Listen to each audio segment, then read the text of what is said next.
Hi, welcome to Conversations. My name is Laury Scandling, and with me is very popular artist Rie Muñoz, who has lived in Juneau 35 years. She is best known for her bright watercolors of bold, soft shapes, and we're going to find out a little bit about the artist tonight. First, I have to ask you about your unusual name. It's a name I don't think anybody else in class would answer to, and I'm wondering if you can tell me its origin. You mean Rie or Muñoz? Rie and Muñoz, both of them. Well, my parents are from Holland, and my name is really Marie. But everyone in Holland whose name is Marie is called Rie for short, like here Elizabeth and Betty. So it's very common there. Muñoz is a Spanish name by former marriage. But my maiden name was Muñe. So it's Muñoz, and that makes it even more confusing. It couldn't be much closer, I suppose. No, it couldn't. No. I have to mention to our audience that it's kind of ironic that you are here with us this evening, an artist who paints with her right hand, and you have a cast on your arm. I know it. From sad. a fall on the ice on your porch at your home at Star Hill. That sort of thing has never happened to you before. How has it set you back artistically? Has it forced you to take a rest? And I hope it never happens again.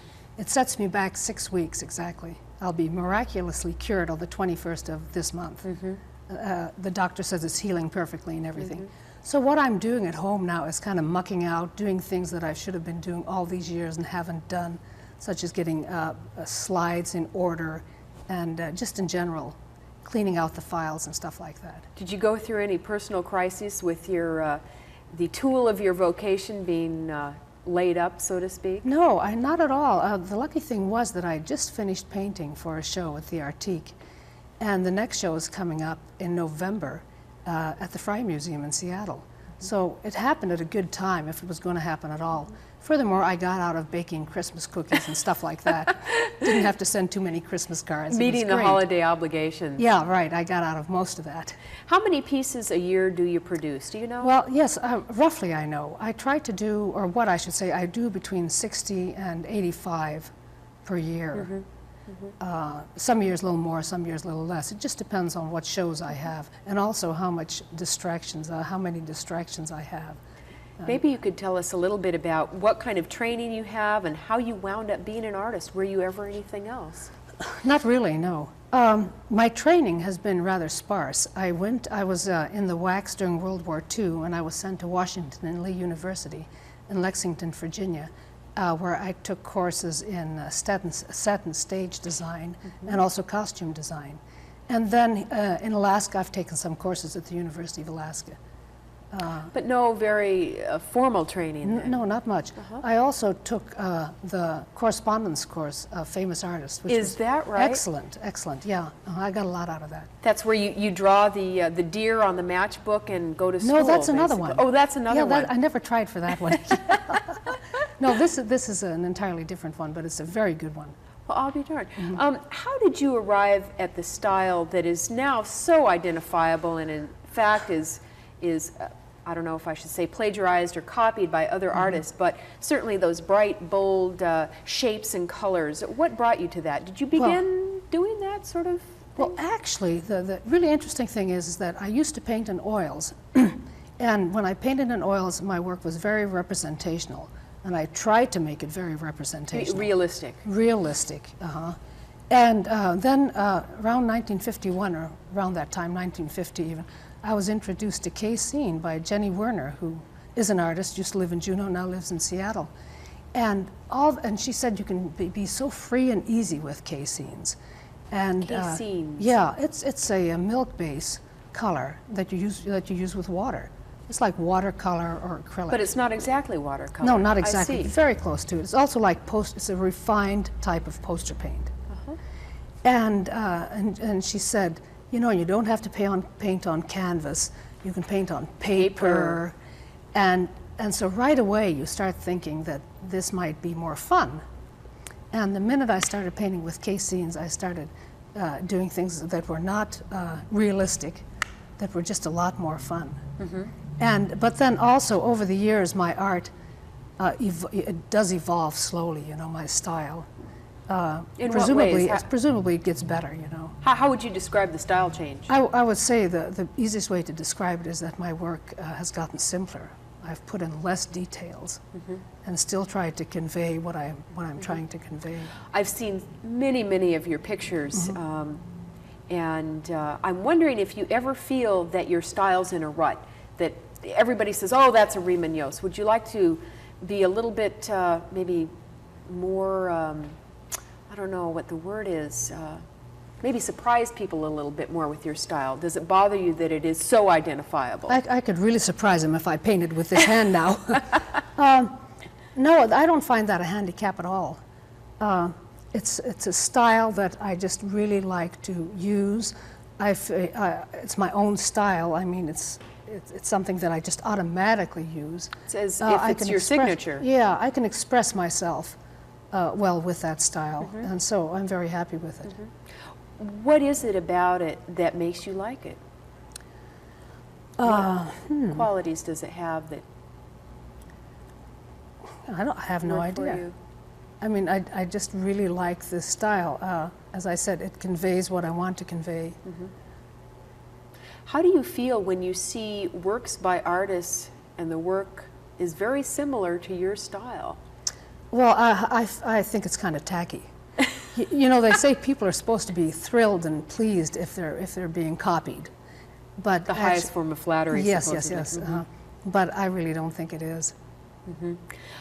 Have you ever had contact with those other artists and say, you know, it's Yeah. very surprising how much your work looks like my own? Yeah, I have had contact with them, but I either don't have the nerve or am too polite to say anything. For the past 35 years, you've been using casein, it's called, which is That's what I started with when I quit oils. I have been using very little casein nowadays, mostly watercolor, and also some acrylic. I know you've had some of your work woven into tapestry in France, and I'm wondering if you ever consider using other media for your originals, or are you just totally happy with your watercolor right now? Oh yeah, I'm quite happy with my watercolor. You don't consider going back to oil or... Oh, you know, I've tried that, Laurie, and when I go back to oil, I get just as stiff and as formal as I used to be with oil. It's very representational. It's very hard for me to do oil colors in a loose and easy style in which I do my watercolors. So the media is as important as whatever inspiration. Right. It's very important to me. I'm wondering how you reach the point where you could make a living as an artist. There are many artists in Alaska, a very few of whom can do it as a livelihood. What enabled that? Well, I think doing prints. If you're not doing prints of some sort, there is no way, at least that I could make a living at it, because the amount of paintings I do per year, you would have to sell them for a tremendous price, which I would never get. So it just simply wouldn't work. But I started off by doing stencil prints and silk screen prints, and then also stone lithograph prints. And eventually I was doing, and I'm still doing, reproductions of my paintings. But I started off by doing stencils and silk screen prints.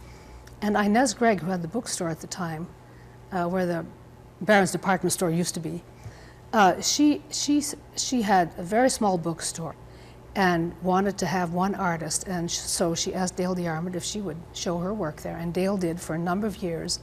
And then Dale went over to Alaska Northwest Publishers, and she needed another artist. And so Bill Wynn said to her, why don't you ask Rie Muñoz?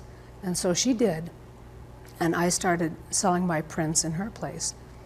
And I was working at the museum at the time, and in my spare time I would do these prints. At home? Oh, yeah. Make your own prints at home? Oh, sure, yeah, at home.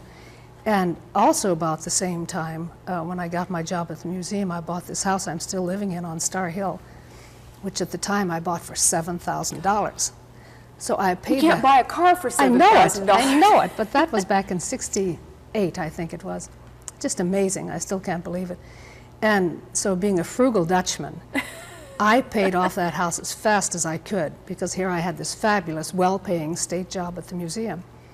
And so I paid it off in 2 years. Oh, my word. Yeah, I know, it's really quite remarkable. And then and here I was also doing prints that Inez was selling. And the prints would bring in maybe $60 one month, and another month maybe $120. Not exactly a windfall. Well, yeah, it was in those days, you know. Back in those days, that was pretty good. And after a while, I realized, I thought anyhow, I can probably quit the museum since I don't have to pay house payments. I can probably quit the museum and paint full-time and make a go of it. And so I did. And I also started selling just about that same time to the Artique in Anchorage and to the Artworks in Fairbanks. And so I had 3 outlets. How did you develop the marketing end of it? I know for anybody that freelances, no matter what kind of work you're in, you spend a great deal of time marketing what you do. And I know now you've had shows in Seattle, in New York. No. Not in New York? No, Seattle.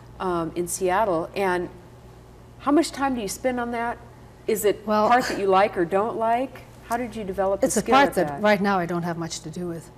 But when I started, you know, when I quit the museum and had these 3 outlets, I was doing everything myself. I was doing the signing of the prints, which I of course still do, the numbering and the titling. I was doing the bookkeeping. I was wrapping the prints. I was keeping record and everything. And after a while, I was spending about 80% of my time doing all these details and not painting. And so then the owner of the Artique, Gene Shadrack, said, "Why don't you get a super sec?" I didn't know what a super sec was, but that's a super secretary. And I got Adele Hamey, who is still working for me, and she became my manager. And she was working out of her house, out of her bedroom, and then as I started doing more prints and selling more, she moved to her basement. And then eventually she said, "We have to have a place." So a real place. A real place where you pay rent, you know. So we moved into the Valentine building, got 1 room, and then pretty soon had to get another room and then a 3rd room. And by this time, people knew I was in the Valentine building, and they'd come up and see if I had anything to sell, which I didn't. But what we did then is, as people started coming up, even tourists would come up, because downstairs by the Valentine building, by the, you know, there's a sign there that tells you all the offices that are upstairs. And tourists would come in now and again, and they'd see the sign down there, and they'd come up to see if they could buy anything. So then we started putting pictures on one wall, and from there it developed into what I have now. But the other thing that Adele did that really shocked me, she said one time, "Well, Rie, we're making enough money, we should advertise in a national magazine," you know, and I gasped, and I said, "What?" She said, "Yes, let's see what happens." And so we advertised in Decor magazine, which is a magazine that just about all the galleries in the U.S. subscribe to, as well as all the frame shops. And we put a few ads in there, and we started getting more galleries. And now I have well over 200 galleries in the lower states.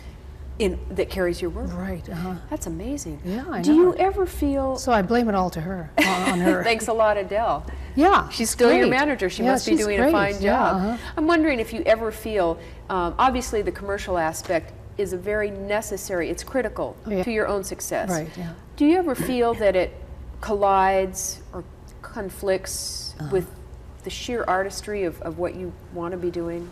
No, not at all. And I think that one reason that my artwork is successful to a certain extent is that I paint exactly what I want to paint.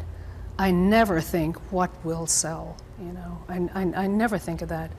And I think that without knowing it, when people see my artwork, they sense that this is the real me talking. You see what I mean? Yes. And so therefore, the commercial aspect doesn't bother me at all, because I'm still doing exactly what I want to do. And liking it. And liking it, painting exactly what I want to paint. What do you decide that you're going to paint? What inspires you? Is it wherever you've most recently traveled? Is it something, you seem to carry a lot of humor in many of the, and high imagination in the pictures of yours that I've seen, and I'm wondering what clicks it for you? You say, that's it, I want to get that. Well, what clicks it for me are people. The subjects that I like to paint are people doing things. Now that doesn't mean somebody sitting in an office typing, you know, but people doing things that appeal to me, such as working outside in any sort of occupation, mostly. And so therefore, those are the subjects that I'm always painting, and I go to many places to sketch, and then come back with those sketches and do the paintings from those sketches. Now I just came back from last month from Tanana, Galena, and Fort Yukon, and did a lot of sketches there. Do you find yourself drawn to the rural areas? Is there something special about that for you? No, not necessarily. I do a lot of pictures of Juneau too, you know. I've never done any pictures of Fairbanks. Yes, I did do one picture of Fairbanks one time. But the big cities in Alaska don't appeal to me so much as the rural areas. You've been to the rural areas, haven't you? I mean, they're really interesting, you know. They're marvelous Very different subjects kind of to paint. life, yes. However, I could easily go to New York City and paint in that city endlessly, because I think that city has a lot to offer. Is that something you'd like to do? It'd be pretty different from what you've painted around Alaska. Yeah, I wouldn't mind doing it at all sometime. It seems like many people who are involved in the arts, New York is the Mecca. Have you ever felt that pull? No, I just mentioned New York, but I was thinking I'd much rather go to Paris to do something like that, or Amsterdam. No, but I'm just mentioning New York, because no, it's not a pull to me. It is to a lot of artists, though. You talked earlier about getting into reproductions or prints, and that is what eventually led to real commercial success, was the ability to have your pictures made into reproductions, several hundred. Right. Are those prints art? They are, what they are decorations. You know, if I can only do 60 to 80 paintings a year, not everyone can have one of my paintings if they want it, you know. If they like my artwork, there wouldn't be enough to go around. But this way they can hang something in their house that pleases them. I don't think they have any value myself. I think they're worth the paper they're printed on. Now some people say, oh yes, they are valuable, because they resell them for more than I sell them for originally. But in essence, no, I don't think they are art as such. They are a reproduction of art. What about the growing success of your work? Did you ever feel that you made any compromises in your own life to accommodate that? You say you've always painted what you've wanted. What about other accommodations? Were there any? I don't quite get you.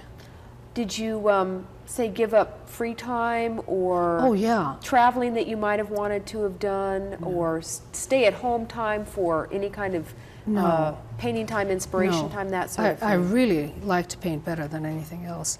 And my main problem is that I don't have enough time to paint.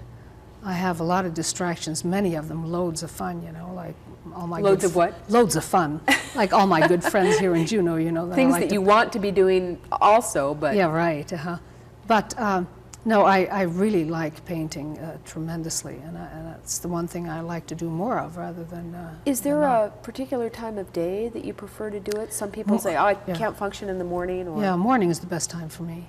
Are you an early riser? I am. I get up around 6 o'clock, but then the first thing I do is kill some time by walking my dog, but that's not really killing time. But I mean, sometimes it's hard for me to get going.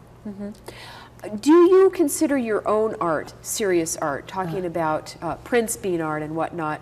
And your art is fun, it's bright, it's bold, it's, I don't know if one would call it abstract, but it's certainly not the realism you were talking about that you felt caught up in with oils. And I'm wondering if you consider your originals serious art. Yeah, I guess I would call them serious art. What makes it that? This is maybe not a fair question, but I'm looking for a definition. Yeah, well, I don't really quite know how to say it, except that I consider it serious art. You know, I myself am serious about what I'm doing, so I would consider it serious art. I don't think you have to do heavy stuff to make it serious. I'm thinking of Dufy, for instance, now, Roald Dufy, who did very light and fun type of art, and I'm sure there are a lot of others that have done the same thing. How do you keep up with the art world? Does that matter to you? Well, I don't really keep up with the art world. I don't quite understand in what way you mean. Well, it seems like whatever profession or interest people have, they like to associate with people in that. Yeah. I like in to that do. peer group. And many times Yeah. in Alaska, people feel a need to get out and find out what's on the edge or the Yeah, avant-garde of right. whatever that field is. And I'm wondering if that's something that you like to keep abreast of. Yeah, I really do. I'm very much interested in seeing art other than what we see right here, because you really are in kind of a tight spot here where you don't see nearly as much as you'd like to see. I love to go outside, and when I go to Seattle or any other place, I immediately head to all the galleries. All the galleries. And I'm just and the museums, of course. And I'm sorry, go ahead. yeah, and I'm fascinated by all the new things that I see. I'm wondering Very much. if you find yourself drawn to any particular kind of new works that you've seen recently that strike your fancy. Not really. The kind of art that I'm really interested in are the like Picasso and Chagall, More modern. Monet. Yeah, the Impressionists. I'm really fascinated with their work, and that's what I really enjoy seeing in the gallery, in the museums. How do you feel when you go somewhere, whether it be a private home or a public place, and you see your work hanging? I think it's great, but something that really alarms me sometimes, if somebody says, come over to my house and see a painting, Rie, that you did 20 years ago, I think, oh my God, I'm afraid to look at it. But then most often, when I see it, I'm not disappointed with it, so that's a good sign. But what I do in my art, I don't know if a lot of other artists do this too, but I throw out a heck of a lot of stuff that I paint. Really? Oh, I guess I picture an artist producing something, No and way. here is the product. I throw out about 40% of everything I do. When it's completed, or when you're, say, halfway through? or Sometimes when it's completed, sometimes when I'm halfway through. Just, it doesn't feel right. That's right, and out it goes. And you don't want anybody to see it. No, absolutely not, and so out it goes, you see. So that's probably why I feel halfway good, when I see something I did a long time ago. And it still stands. Yeah, it still stands, and so I'm really glad that I throw out those things that I am in doubt about. Have you ever run across your art in a very weird place, or what is the strangest place that you found your work? Well, I find my art in a lot of bathrooms. And one reason I do is because I've done a number of nudes, and of course, they're perfect in a bathroom. I have one in my own bathroom. You do? Yes, the ladies in the Panicky bath. That's yeah, right. okay, that's the one I most often find in bathrooms. That is in our bath, yes. Yeah. What do you have a definition for art? We were talking a little bit about definitions, what you get out of it and that sort of thing, and what is serious art. I'm wondering if you've ever been able to put a handle on that? Yeah, handle, a sentence to it. Well, I think that art should be creative and honest. And by creative, I mean just that. You have to create something out of yourself. As far as the honesty is concerned, I think that an artist should paint exactly what he or she wants to paint, and not ask him or herself, what if I paint this, will this sell? It just doesn't work that way. This magazine that I was talking about, that the galleries get, Decor. Right after John Wayne died, within a month or two, there were about 9 or 10 different ads for different portraits of John Wayne. Now, those people are not really artists because they're not honest with themselves. They're just thinking, oh boy, John Wayne died. Hey, I'll do a portrait and make a lot of money. And there's a lot of that going on in the so-called art world. And I think any artist has to be very careful that they don't get caught in that trap. It's very easy to do. The commercial attraction of an easy buck, I suppose. Right. What kind of purpose should art serve for the viewer? What should art do for them? Well, it depends on, I guess it depends on what you want it to do. Some people want it to be an investment, you see, and they buy art for the investment. But an art dealer will tell you, even if you buy art for an investment, you should buy a piece of art that you really like. I think most people buy art because they just like having something in the house that appeals to them. Do you think Christo's hanging of fabric over a bridge or over several miles, is that art? I have no objection to that at all. In fact, he's going to cover one of the bridges in Paris. Quite soon. Yes. Yeah, and I'm going to Paris soon. I'd love to see it. Actually, it would be pretty amazing. I've seen photos of the running fence that he did, and from afar, it's quite remarkable. Yeah, right. What about the incident that occurred here in Juneau where Nimbus was removed? Oh yeah, I'm all for that. I didn't like Nimbus mainly from the standpoint that the workmanship on it was real bum.